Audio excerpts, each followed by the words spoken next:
En la Universidad de Belgrano formamos ciudadanos del mundo. Podés ingresar en agosto 2017. Abogacía, arquitectura, contador público, administración. Universidad de Belgrano. www.ub.edu.ar.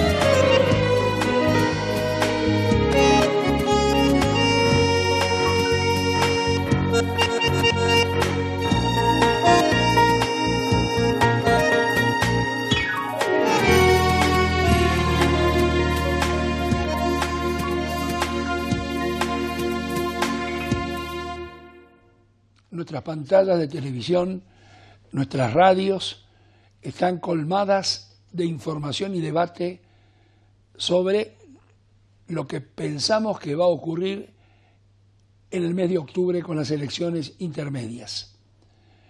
Pero en el mientras tanto, hay sectores de la sociedad que tienen que ser destacados por sus valores de dedicación, de mejoramiento y de premios.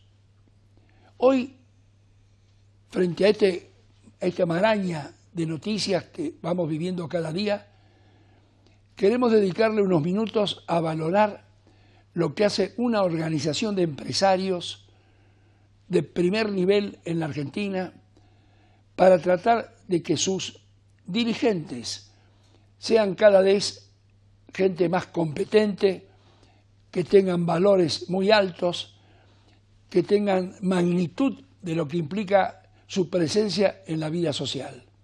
Y por otro lado, vamos a escuchar algunas reflexiones de alguien que conduce una institución que hace muchos años premia a los mejores. Escuche, premia a los mejores.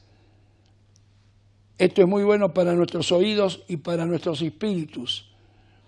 Usted nos va a acompañar y va a valorar, en un caso, cómo ayudar a los hombres que crean riqueza y también cómo ayudar a los hombres que crean conocimiento y saberes en estos tiempos.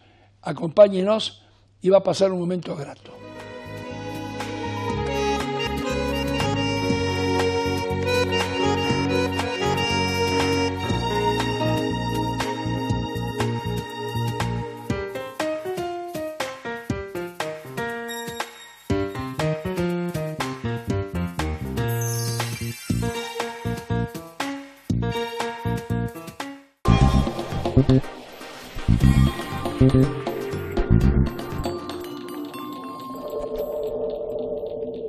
En la Universidad de Belgrano formamos ciudadanos del mundo. Podés ingresar en agosto 2017. Psicología, comercio exterior, comercialización, nutrición. Universidad de Belgrano. www.ub.edu.ar.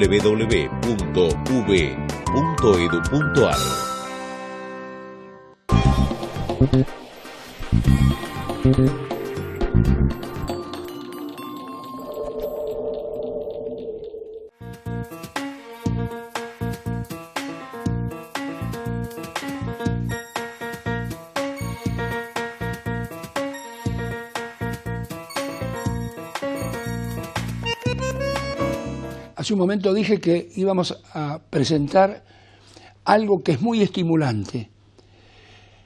Cómo organizaciones de empresarios se preocupan permanentemente por perfeccionar a los miembros que integran esas organizaciones.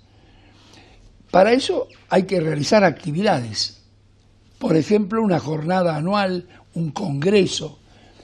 A partir de ese momento donde hay una reunión de los colegas de la misma actividad productiva, o no la misma actividad productiva solamente, sino de diversidad de producción, pero generadoras de trabajo, generadoras de riqueza. justamente ACDE, de eso se trata la institución que vamos a presentar ahora, va a realizar un encuentro sobre trabajo e inclusión, desafíos frente al crecimiento y la innovación. Hablar de trabajo y hablar de inclusión es algo muy saludable para cualquier sociedad y para la nuestra muy necesitada de ambas cosas. Mucho trabajo, mucha inclusión. Bueno, cómo hacer frente al crecimiento y sobre todo, frente a los tiempos de cada época, cómo enfrentar las innovaciones. Martín Otero Monsegur es vicepresidente de ACDE, vicepresidente además del directorio de la empresa San Miguel. La familia Otero Monsegur tiene una larga historia en este país dedicada al bien, Además es licenciado en Administración de Empresas de la Universidad Católica Argentina y un máster en Administración en TAC School de Dartmouth. ¿Cuánto tiempo estuvo ahí? 2 años. 2 años. Es lo que dura el bueno, programa. muchas gracias, Martín. No, un placer.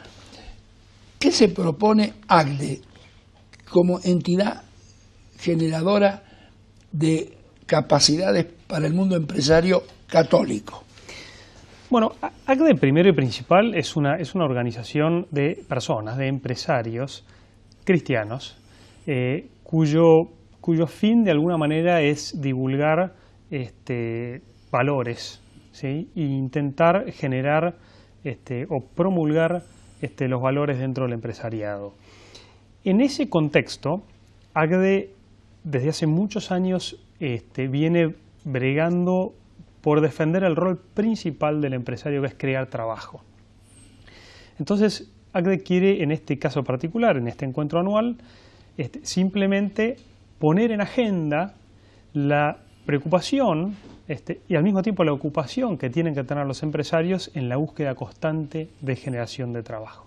Miren, en estas semanas hay un debate terrible con motivo de algunas expresiones del presidente sobre algunos temas que tienen que ver con los problemas de los despidos, de la intervención de la justicia del trabajo, de las ART. Todo esto está en una ebullición en particular y inmediatamente uno escucha voces, críticas de los trabajadores y críticas de los empresarios. Pero en medio de las críticas de uno y de otro, de pronto aparecen unos que dicen, no, estos son muy puros, estos también son muy puros. No, ni uno ni otro son tan puros. No somos puros, vamos a ponernos en este papel. Ninguno somos puros. Pero hay organizaciones de los trabajadores y organizaciones de los empresarios que tienen intenciones nobles y que tratan de ayudar a que sus asociados y su gente piensen valores. Ahora, que en el medio del camino haya algunos que se desvían, bueno, es el género humano. Y yo le pido a usted, que ya habló de los valores, ¿qué le diría a la gente de las buenas cosas que usted está convencido deben tener los empresarios? Bueno, yo creo que uno de los primeros aspectos que tienen que tener los empresarios es su capacidad de competir. Es decir, nosotros hablamos mucho en la organización de la noción de empresarialidad, que quiere decir de alguna manera convertirnos en manejar organizaciones que sean capaces de tomar riesgos, ¿verdad? Y que en ese aspecto sean, digamos, beneficiarios de los resultados, de sus logros, y que al mismo tiempo, cuando las cosas no funcionan como esperan, digamos, también estén dispuestos a pagar por las consecuencias.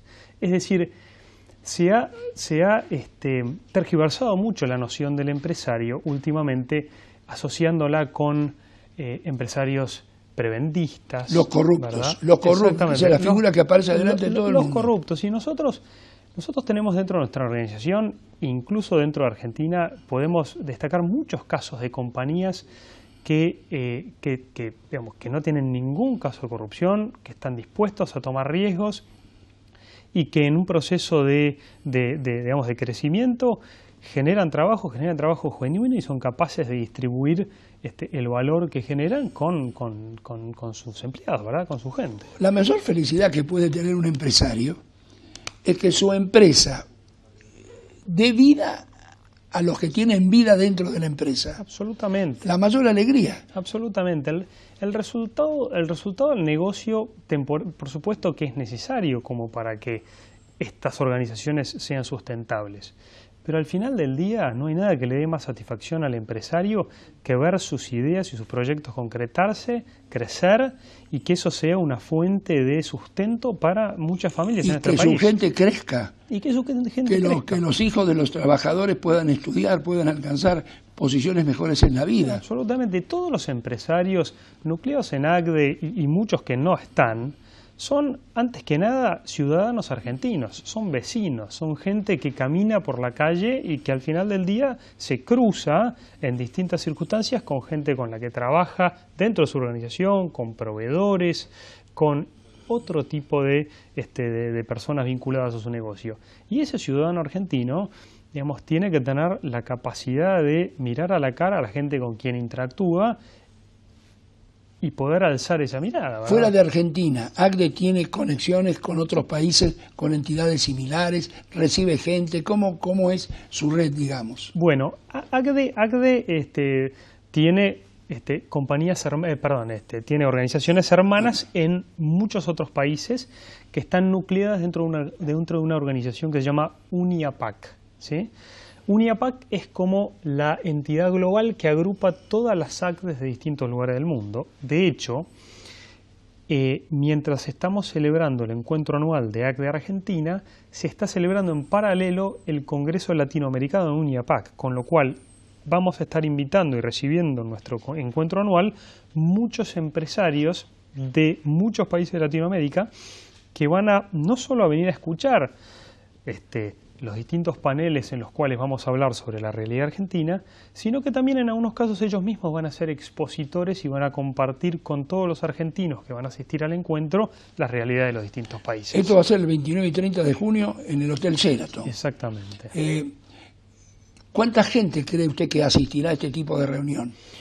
Es decir, el grupo fundamental de ACDE, ¿cuánto es más o menos? Bueno, ACDE es una organización que debe tener aproximadamente unos 1000 socios. De todo el país. Es una organización grande. Nosotros esperamos que en este encuentro pueda estar asistiendo a un número similar de personas, sumando socios, por supuesto, y no socios, invitados y muchas otras personalidades que van a formar parte del evento. Cuando ustedes hablan frente al crecimiento y la innovación, usted empezó a decir algo parecido, algo importante recién, diciendo lo primero, la competitividad. Este es un dato que en estos tiempos hay que ponerlo muy, muy en cuenta. Cuando usted me habla de la competitividad, no solamente la competitividad nacional, sino la internacional, sí. Para lo cual ustedes también le reclaman al Estado y a la sociedad restante que ayude en qué tendría que ayudar el Estado hoy para que ustedes puedan cumplir con la competencia más sana y mejor sin necesidad de apelar a ningún recurso extraño.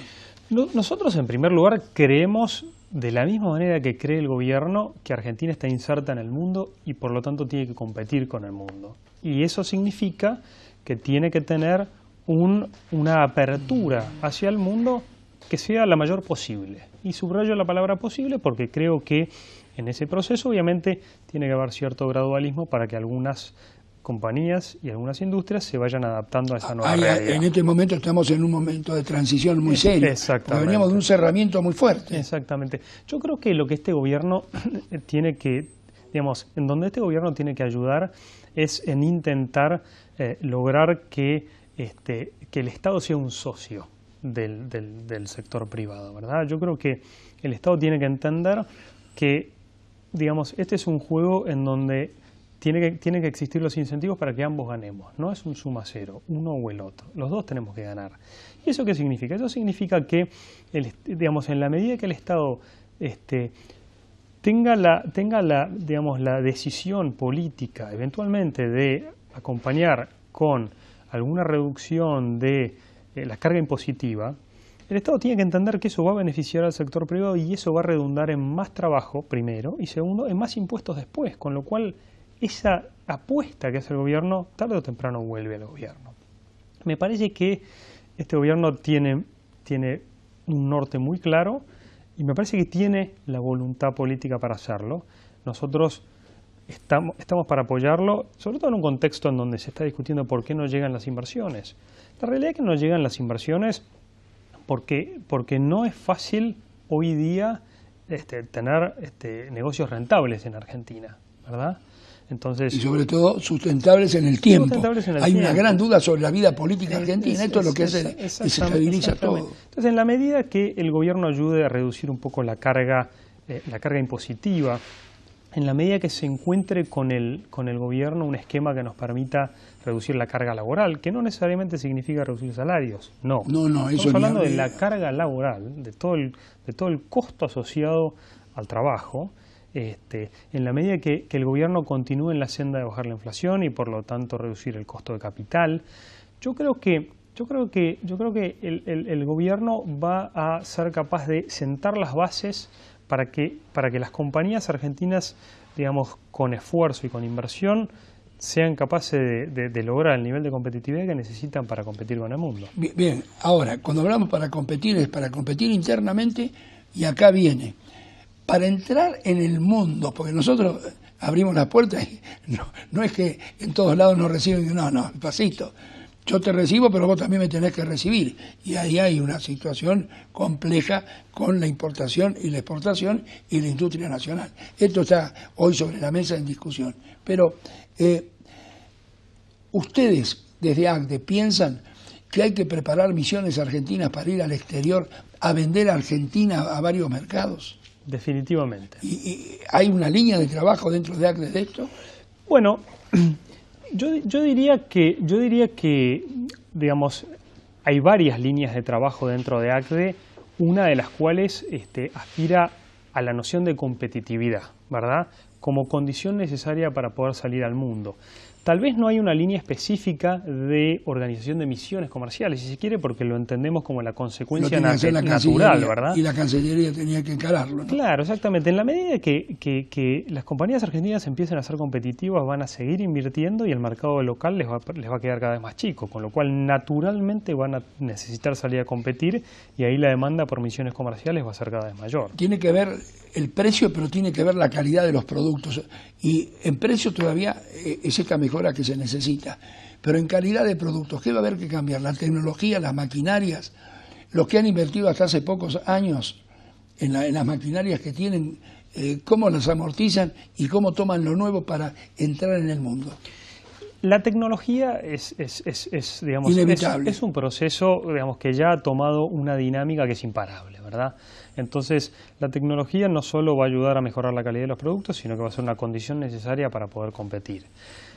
Justamente la incorporación de la tecnología y el impacto de la tecnología en la generación de trabajo es uno de los aspectos que a nosotros nos ocupan, ¿verdad?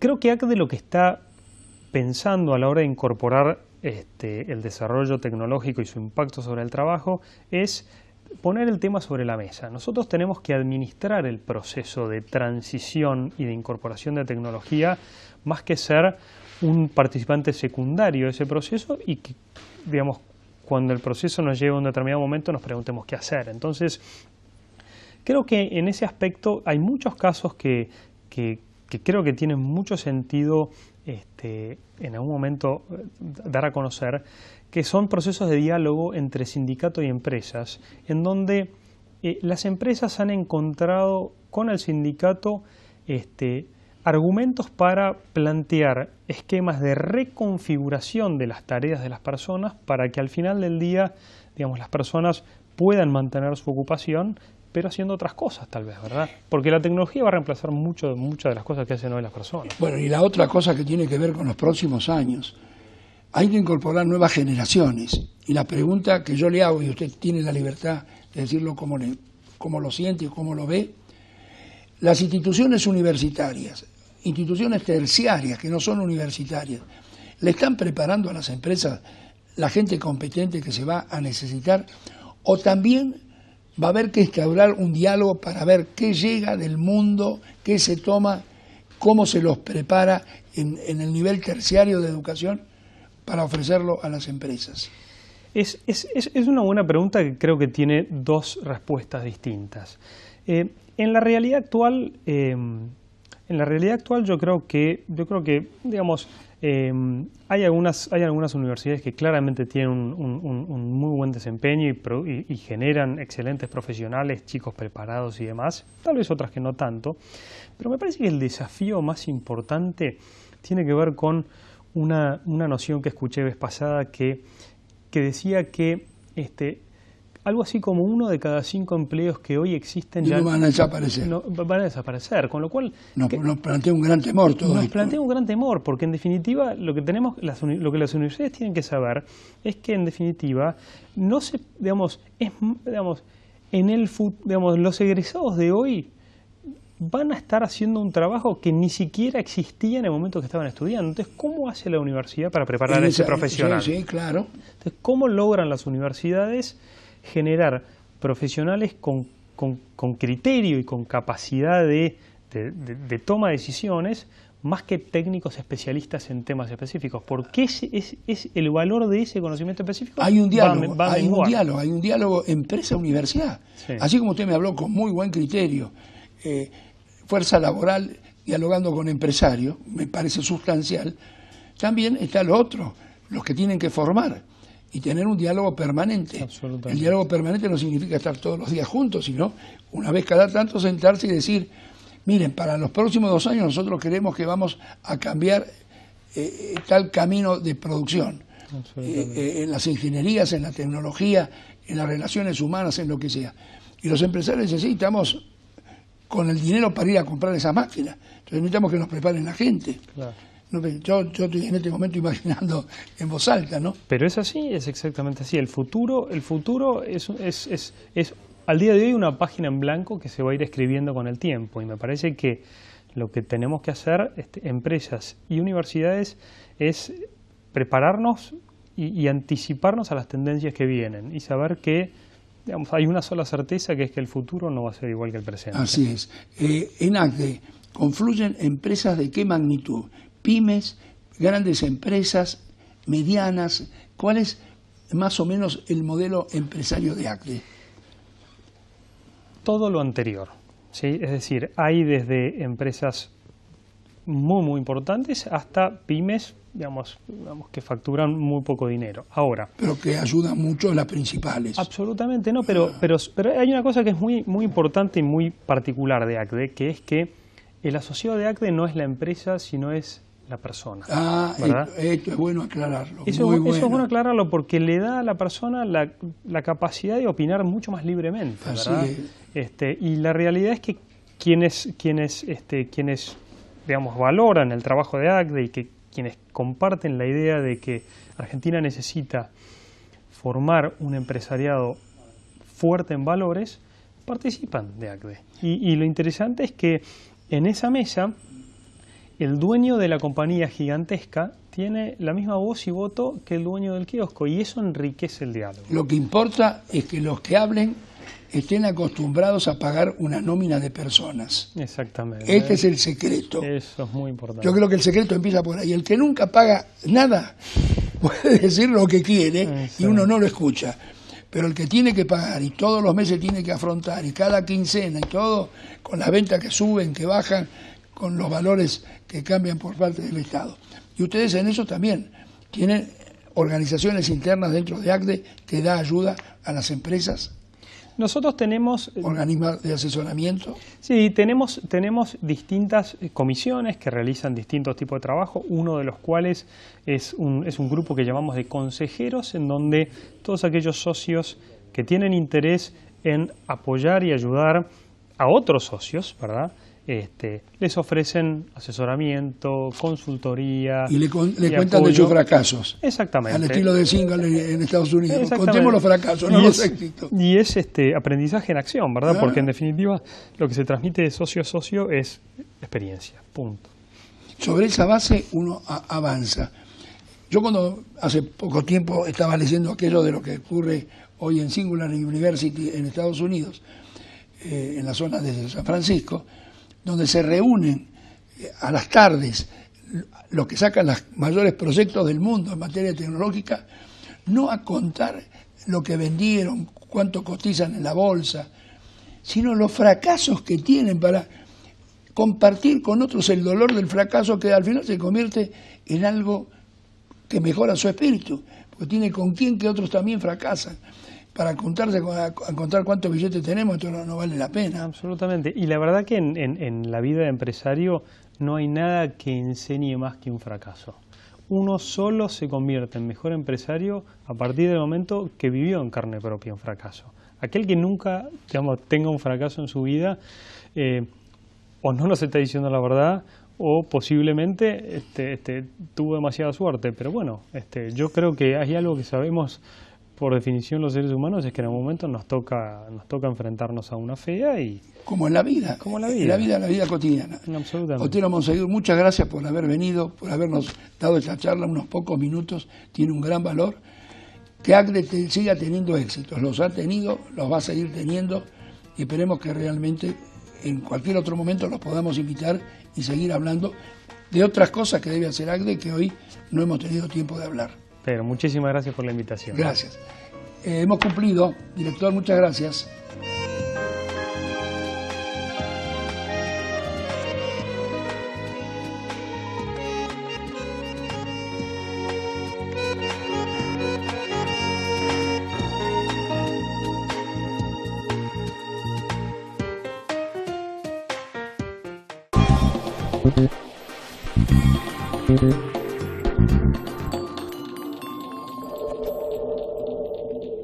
En la Universidad de Belgrano, formamos ciudadanos del mundo.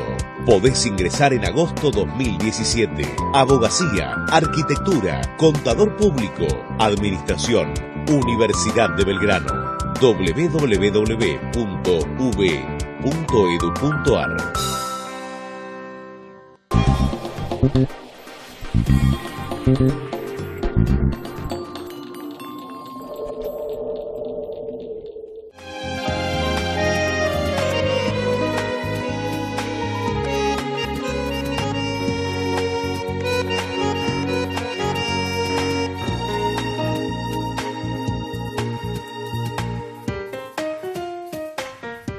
Yo les decía que en cada sociedad es conveniente que existan personas o instituciones que tengan por vocación premiar. No estamos muy acostumbrados a escuchar premiados, seleccionados con mucha objetividad, con mucho cuidado y con muchos merecimientos. Pero los hay en el campo de la ciencia, muy poco, pero hay. En el mundo del espectáculo, súper premiados, son los que hacen más ruido. Pero cuando uno quiere mirar un panorama completo respecto de la cultura y de la actividad social, no hay muchas entidades integradoras de una diversidad de disciplinas, no de una disciplina, sino de una diversidad. Sin embargo, desde hace 37 años, o 38, vamos a ver ahora, algún argentino que se dedicaba a la vida comercial y empresaria, le pareció que su vida tenía mucho más sentido si daba creación a una entidad con un nombre que hoy es una marca nacional e internacional, los premios Konex. Luis Oksejevich, dedicado por completo, entre otras cosas, a esta actividad de premiar y generar en una parte de la ciudad de Buenos Aires un centro cultural que dé oportunidad también a otras múltiples actividades de la cultura y de la categoría social que merecen países como los nuestros. Bien, Luis Osejevich está aquí. No es frecuente tenerlo en la televisión haciendo esto, por eso valoramos muchísimo que haya venido unos minutos nada más, para que ustedes vean qué es lo que él produce, qué es lo que lo entusiasma, qué es lo que lo mantiene siempre con una sonrisa, buscando que lo mejor aparezca ante los ojos de los argentinos. Luis, son 37 o 38 años. Este es el año 38. Pero ante todo te agradezco, parece mi mamá. No. Con todos los elogios. Luis, hay que mirar acá las cosas, no los libros, hay que mirar lo que están adentro de los libros. Sí. La historia de premios. ¿Tenés una noción de cuánta gente se premió en estos 38 años? Sí, y bueno, a 100 por año mínimo, 100 porque siempre hay un poco más, porque hay menciones especiales, algunos compartidos, ya son 3.800. 3.800, de los cuales muchos no, algunos son repetidos. Algunos son repetidos. Porque se tienen premios algunos mejores. 3 veces, 4 veces, 2 veces, son muy pocos casos, pero hay casos que se repiten a través de las décadas, conservan su prestigio, su trabajo, entonces son vueltos a premiar. Desde la altura donde vos estás viendo todo esto, lo estás viendo desde atrás del telón, con el jurado ahí adelante del público tomando decisiones. ¿Vos qué dirías? Que Argentina, a nivel integradora, la sociedad, es un país para reconocer en calidades y en cualidades, o todavía nos queda algún trecho más por mejorar? Bueno, es una pregunta es muy difícil. Muy subjetiva. No, difícil para contestarla. Es decir, la Argentina desde el aspecto cultural, te diría que estamos cerca del primer mundo. Bueno, esto es un dato. ¿Colocás a qué países en el primer mundo? ¿Estados Unidos, Francia? Si vos hablas de la Europa. actividad teatral, hoy por sí, acá en Buenos Aires, ¿cuántas ciudades hay con el aspecto teatral de la Argentina? Impresionante. Ciudades, no digo países. Nueva York, Londres, y yo creo que ya está Buenos Aires. Después te diría París. Depende, hablamos teatro, Sí, y sí. Berlín. Pero Buenos Aires, sin ninguna duda, está entre las 10 ciudades más importantes del mundo en la actividad teatral. Lo tomás desde el punto de vista de la música. Con el Teatro Colón en primer lugar. Y con lo demás que tenemos, estamos también bastante bien ubicados. Creo que tiene algunas fallas, pero es un movimiento musical en la Argentina también de primera línea. Podemos considerarnos que estamos dentro del primer mundo. Pero en otros aspectos estamos en el tercer mundo. En otros aspectos estamos en el cinematográfico. No, en el cinematográfico bien, correcto. En la parte de espectáculo yo te diría que más o menos la Argentina está bien representada. Pero desde el punto de vista económico, de cómo la situación, cómo la caída que ha tenido la Argentina en los últimos 70, 80 años es impresionante. Eso sí, ahí hay una caída notable. Es el único país que pasó del primer mundo al tercer mundo. Pero no hay otro. La creatividad, por lo que vos ves que se va premiando, sigue siendo buena, sigue siendo parecida. ¿Cómo es? Bueno, si yo tengo que considerar, no es ofensivo a los que premiamos actualmente, pero si yo comparo los premiados que tuvimos la primera década, la década del 80, con los de la década del 90, con la década del 2000 y la de 2010, te tengo que decir que ha ido bajando la Argentina. Las personas que se premiaban en el 80 eran en cada actividad, sea en las letras, sea en las humanidades, sea en la ciencia y tecnología, eran monstruos cada uno de los que fuimos premiando. Sigue habiendo en la Argentina, pero no es en la cantidad y en la calidad que tuvieron hace 10 años, hace 40 años atrás. Vos esto lo atribuís notoriamente a la caída que viene teniendo Argentina de hace varias décadas. De hace varias décadas. En cuanto a la formación de sus nuevas generaciones. Yo diría que de la década del 40 en adelante. Ahí empezó. Empieza la caída argentina con un solo periodo en el cual yo creo que la Argentina intentó volver al mundo, que fue con Frondizi. Ajá. Todos lo recordamos. Siempre señalo, yo políticamente no estoy embanderado con ningún partido, pero trato de ser lo suficientemente objetivo. Creo que el periodo que nos gobernó Perón, en la época a partir del 46, y volvemos al 43, el golpe, que se continuó con el gobierno, hizo que la forma como se administró la Argentina, que no lleguemos a ser hoy como Canadá. El no haber aceptado lo de Frondizi, que era la posibilidad de recuperación de la Argentina, hizo que no nos parezcamos a Australia. Y los últimos 10, 20 años que estamos viviendo es que ni nos acercamos a Chile.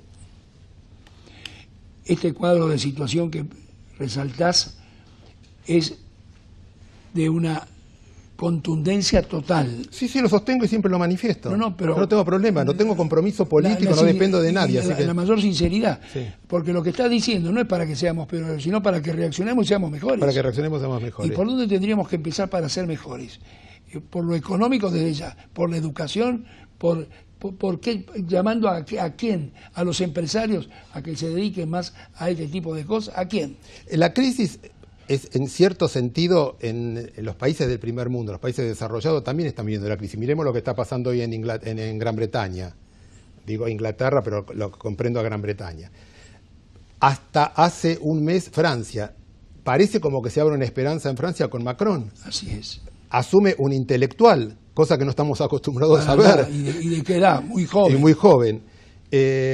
Alemania tiene una líder indiscutible en el mundo. Hoy creo que está entre las 3, 4, 5 líderes más importantes del mundo. Pero miremos en Europa, también se fue cayendo la gente que lo está dirigiendo. España e Italia, para poner los dos ejemplos. Rajoy no es Felipe González. Italia no se sabemos acerca quién es quién. A Suárez en su momento. Es decir, el de Gasperi, el Adenauer, el de Gaulle, todas esas figuras que existieron hace 40, 50, 60 años atrás no están hoy. Bueno, entonces, pero yo en la Argentina hubiese pretendido tener otro tipo de gobernantes. Probablemente un intelectual. Por eso te digo, Frondizi lo fue. Yo creo que fue el estadista de los últimos 80 años de la Argentina. Y me gustaría que hoy estuviese a cargo de nuestro país un estadista. Y son todos políticos. Están todos pensando en la elección, que cuándo gano el próximo año, dentro de 2 años, o que me reelijan. Y no están pensando en una Argentina para dentro de 10, 20 o 30 años. ¿Cuánta gente te estuvo acompañando para integrar estos jurados? Los jurados se fueron formando como consecuencia de premiados antiguos y que ya tenían una solidez en sus posiciones.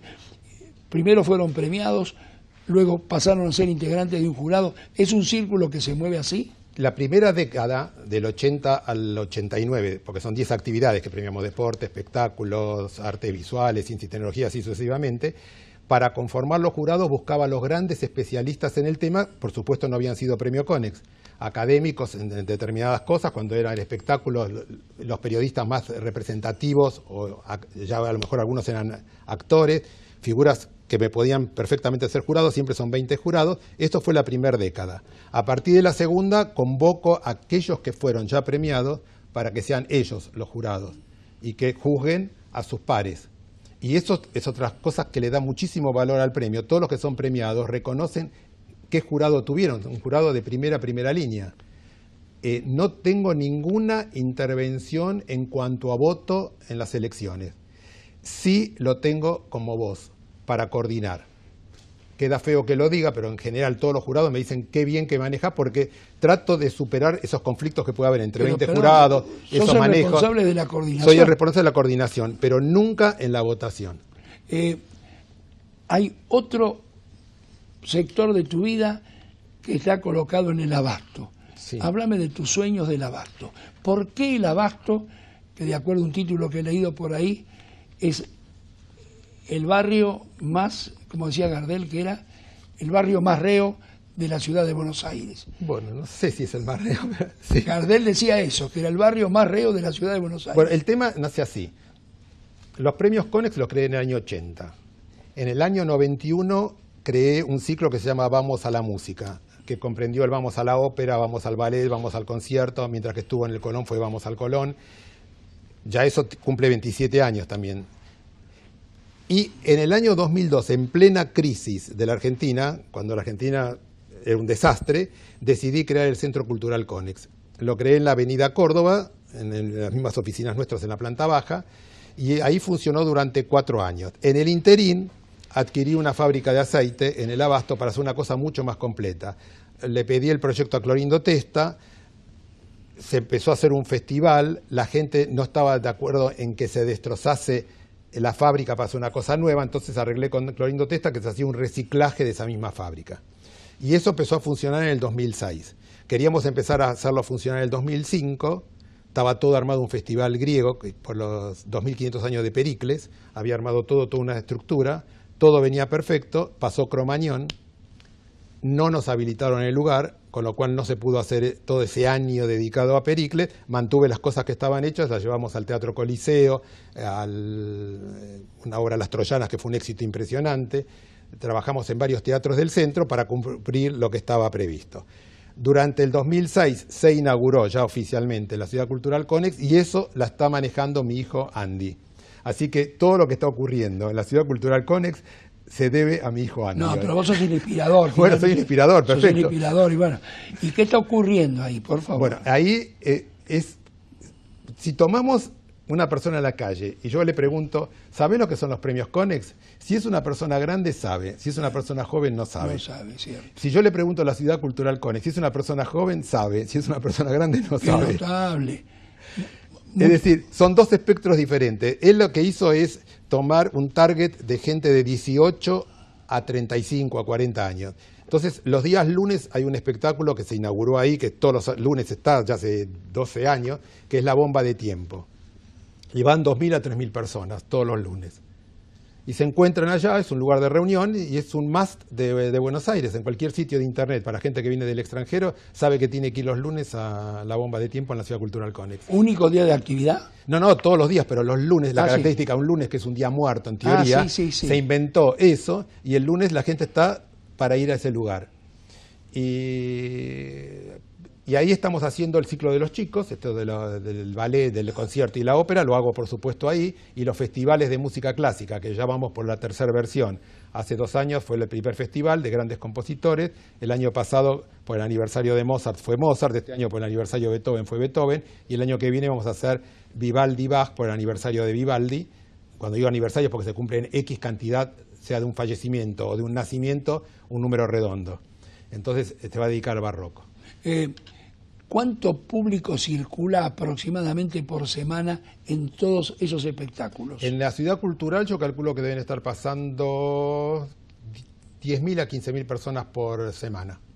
¿Casi 40.000 por mes? Sí, medio millón, 400.000, medio millón por año. Ah, en la Ciudad Cultural. ¿Hay otro lugar de Buenos Aires que tenga ese movimiento? No lo sé, no te puedo confirmar. La Recoleta lo debe tener. No llega a ese número. Sí, llega. Llega ese número. Lo que pasa es que hay buenos artes visuales, hay algunos espectáculos, esto es todo espectáculo.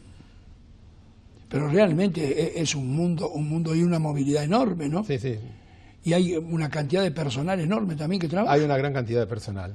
Entre las cosas que me has traído, me dijiste, te voy a después a dedicar algo que es un libro que es la historia de tu vida. Sí, mi autobiografía. ¿Qué quisieras contar vos que esté en ese libro? ¿Está a la venta ese libro? Sí. La gente lo puede... En Eudeva, sí, lo hizo Eudeva. Lo puede comprar en cualquier parte. Sí.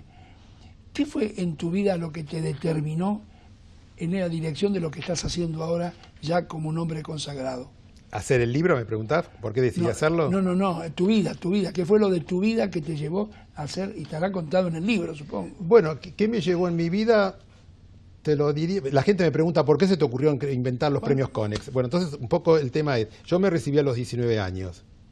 A los 20 entré en la docencia ya con Videla Escalada, que lo considero como mi segundo padre, un padre espiritual. Es un abogado, el Videla Escalada es un maestro.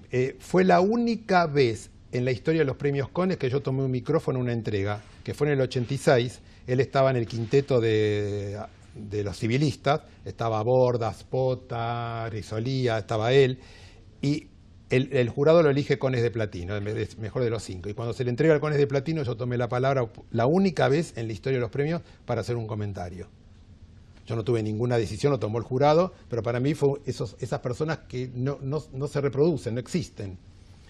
Bueno, entonces a los 20 años ya empecé a estar al lado de él, un hombre con una ética impresionante.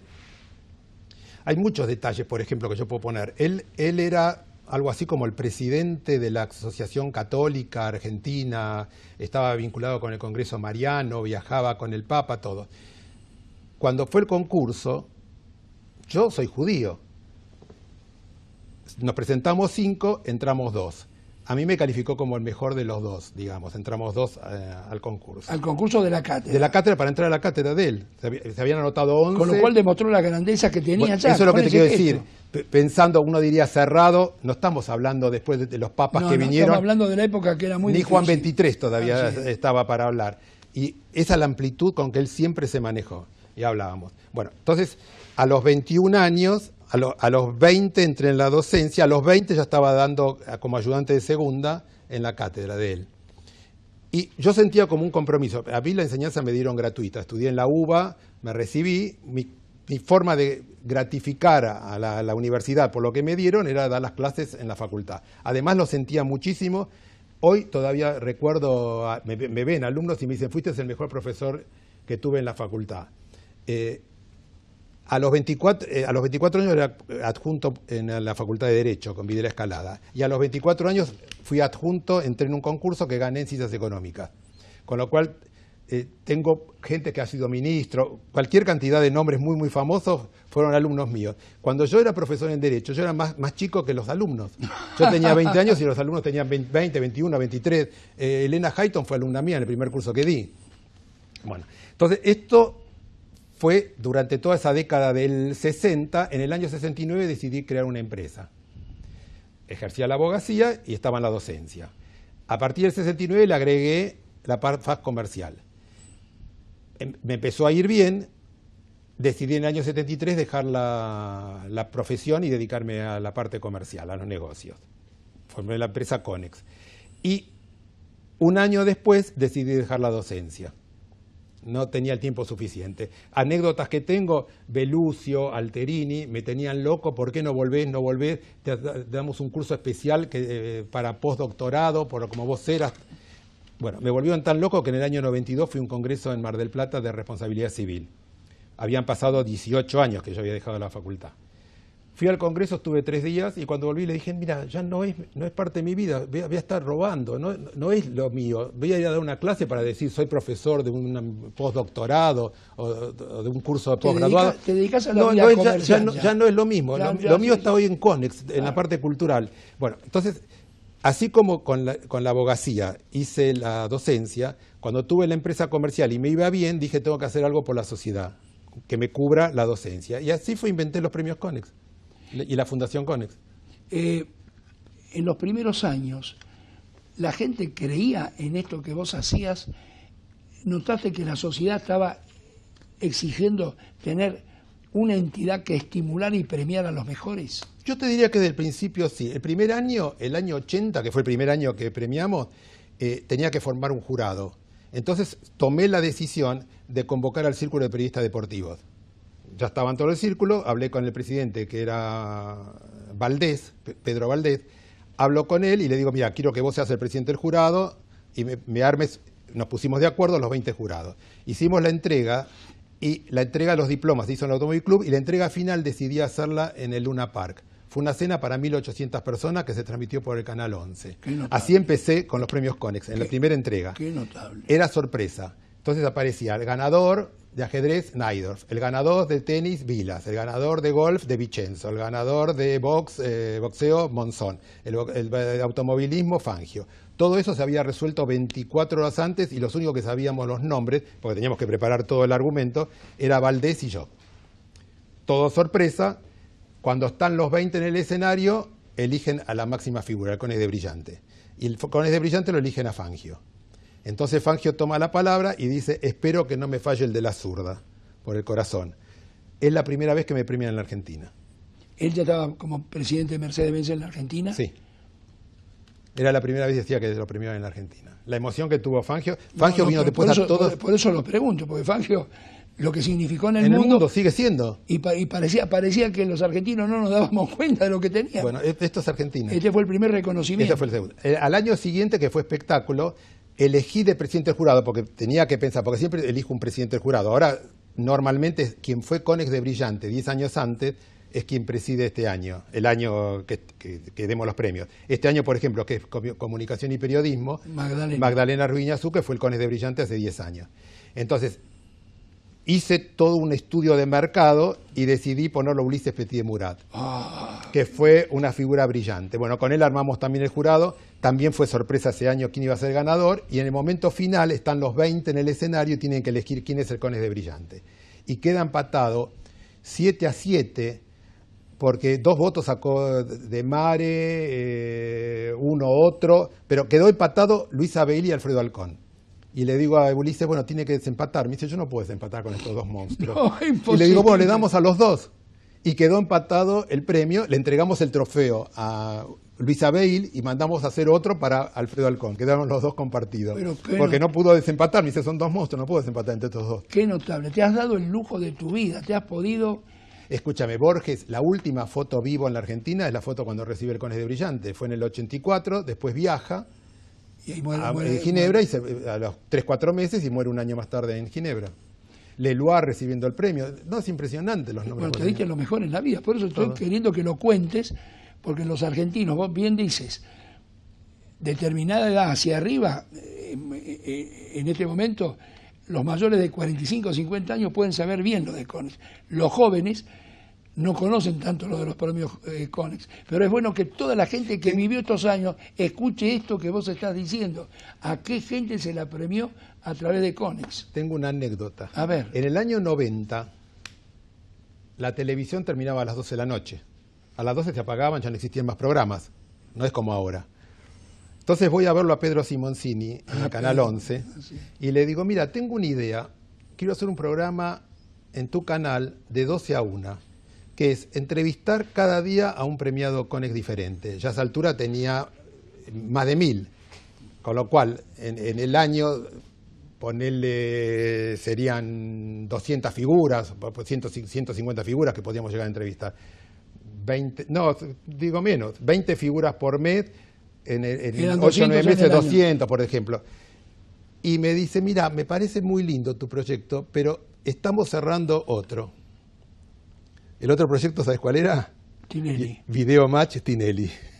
¿Puedo intervenir? El que pidió hacer algo después de las 12 de la noche en Telefe, yo soy fundador de Telefe con Pedrito y otros miembros más, Soldati y compañía, yo había pedido que después de las 12 de la noche se hiciera un programa de deportes internacionales. Y en ese momento, Yankelevich salió a buscar el personaje que podía animar. Primero yo pedí algo de cultura, me dijeron, cultura no, páguelo si quiere, porque no tiene audiencia, pero sí lo deportivo.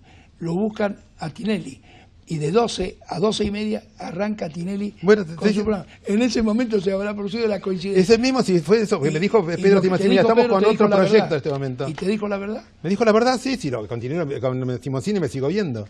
Realmente, Pedro nunca miente, además, ese programa de las 12 de la noche de Conex hubiera sido fantástico, pero hubo una coincidencia en el tiempo. Y luego ya Tinelli arrancó con Ritmo de la Noche y con todo lo que le vino a través del tiempo. Pero realmente, el hecho que no lo hayas realizado en otra época no quiere decir que no estés a punto de hacerlo ahora. Pero no existían los canales de cable, no existía nada. En ese momento era la televisión abierta, a las 12 se terminaba y daba. Hoy hay un montón de programas ya en todos los canales. Entonces... Bueno, pero a lo mejor hoy un canal oficial, con un señor Lombardi, que lo veo que tiene una amplitud de cosas para presentar. Hay reportajes, hoy se están haciendo. Pero yo diría como secuencia de los Conex, porque realmente esto que vos tenés es un insumo espectacular para la cultura de un país, que bien presentado significa que queda en la historia documentada de una Además, sociedad. A partir del 2002 agregamos los premios Mercosur, que se están dando para los países acá del área, y cada 2 años se da el premio a determinadas figuras, con lo cual traemos gente de Brasil, de Chile, de Uruguay. Vargas Llosa fue uno de los premiados, Niemeyer. A Niemeyer fui a llevárselo yo el premio a Río. Subí ahí, tenía 98 años, 97 años, sobre la Atlántica, en Copacabana. Había que subir como una especie de altillo en el último piso, creo que era el 7º, 8º, después había una escalerita y Niemeyer subía la escalerita. Después lo entregamos en el consulado. Qué magnífico, te felicito, realmente. Bueno, se nos fue el tiempo. Bueno, muchísimas gracias a vos. Me da mucha pena terminar, porque yo creo que tenemos para hablar todavía, y tendremos para hablar seguramente en otras ocasiones. Que la próxima entrega sea un éxito. Muchas gracias. Y te queda pendiente a lo mejor hacer un programa de televisión por donde encuentres. con todo lo que has acumulado a lo largo de este tiempo. Fíjate que vos lo estás haciendo. No, los nosotros reportajes, estamos teniendo todo. una charla, pero acá lo que importa es que vos recuerdes a las figuras esas que todavía pueden estar viviendo y citarlas vos y interrogás vos o vos con otra persona que decida. No, yo nunca me planteaba como conductor, siempre estaba con otro pero conductor. estar al lado del conductor, como te gusta ser el coordinador. Siempre yo soy a un costado. Es la muchas norma gracias, con la que me manejo. Felicitaciones. Bueno, muchísimas gracias. Director, estamos muy felices. Todo lo que signifique realzar a las personas que tienen valores, condiciones y actitudes, hay que seguir haciéndolo en este programa y en todos los que sean posibles. Hasta la semana que viene, muchas gracias.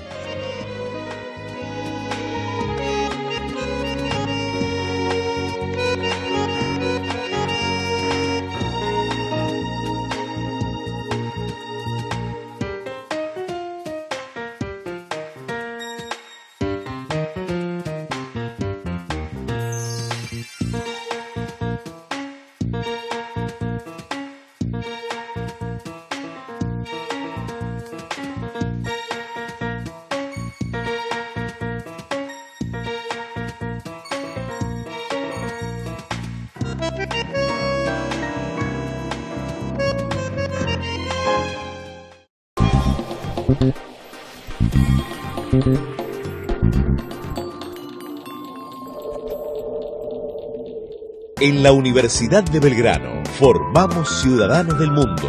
Podés ingresar en agosto 2017. Psicología, comercio exterior, comercialización, nutrición. Universidad de Belgrano. www.ub.edu.ar